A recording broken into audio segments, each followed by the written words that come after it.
Australia's largest flying marsupial, the greater glider, has been spotted in a forest west of Brisbane for the first time in a long time. The endangered species was last sighted in the Deongwar State Forest in the late 90s. Then last week, a group of ecologists spotted one while walking down a fire trail. Jessica Lovegrove-Walsh is a consulting ecologist at the Wildlife Preservation Society in Queensland. She spotted the greater glider and she joins us now from the Sunshine Coast. Jessica, welcome. So describe for us this moment that you spotted this greater glider.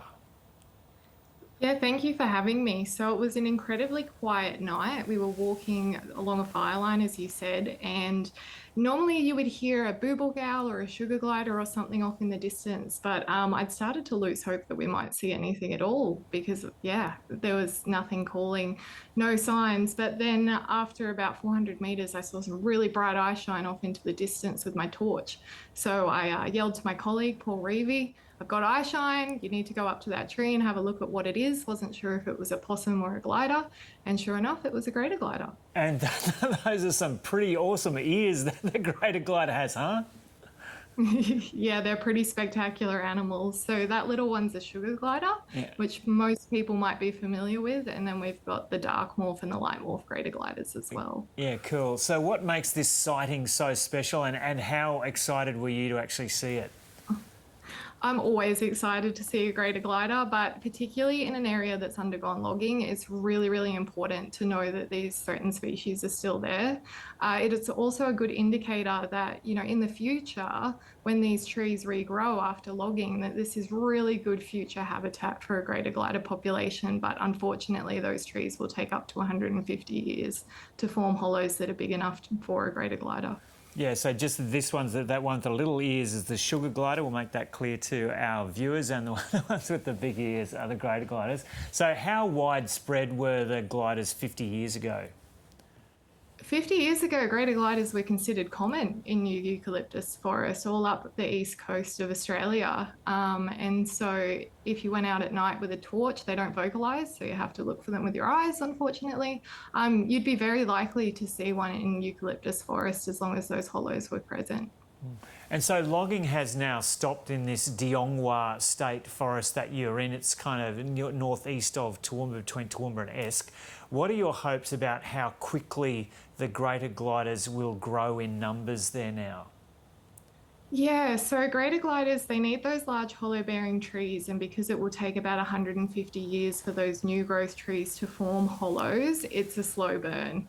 But I am hopeful that maybe with some community input or government investment or private investment, we can supplement some of that critical habitat by installing nest boxes appropriately, which will also serve as habitat for greater gliders. Yeah, and so what's involved in the process of making nest boxes and getting them in the right place? Do you get involved in that? Yeah, absolutely. I'm not very handy myself, so I'm not out there with the tools, but I do know of a few designs that are suitable for greater gliders. So they're really, really susceptible to thermal stress. So they need to be quite well insulated. If you think of a natural tree hollow, it's got that xylem around it, it's got the trunk around it. It's actually quite cool inside. So you need to make sure that they're thick enough that they're well insulated, and they also need to be put high up in the trees. So you want them at least 10 meters up in trees, because greater gliders feed on leaves like koalas do, and they very, very seldom come low down into trees. And why would you when you can glide? And do they have to be relatively big if they've got insulation around them? Exactly. So the ones that I've dealt with are about 13 kilos each. They're quite heavy. All right. You need ropes to climb up the trees. Yeah. And what can you tell us about the situation with... oh, there's a great shot of one of the... Is that a greater glider in action?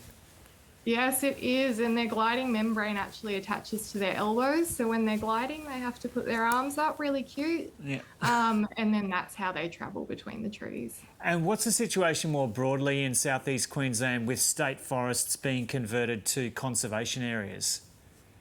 Yeah, well, we definitely welcome any conversion to the protected areas to state. So the Queensland Government has committed to transitioning state forests to either conservation park or national park under the Nature Conservation Act, which means that those areas will not be logged in the future, which is great news. And so how confident are you about the future for the greater glider in southeast Queensland? Mixed. confidence. They're very susceptible to bushfires. So the 2019-20 bushfires actually triggered them to be listed as endangered under federal legislation. And we know our protected areas are not free from bushfires, which can have catastrophic consequences for these beautiful animals. Okay, Jessica Lovegrove-Walsh, thanks so much for having a chat to us from the Sunshine Coast in Queensland. Thank you.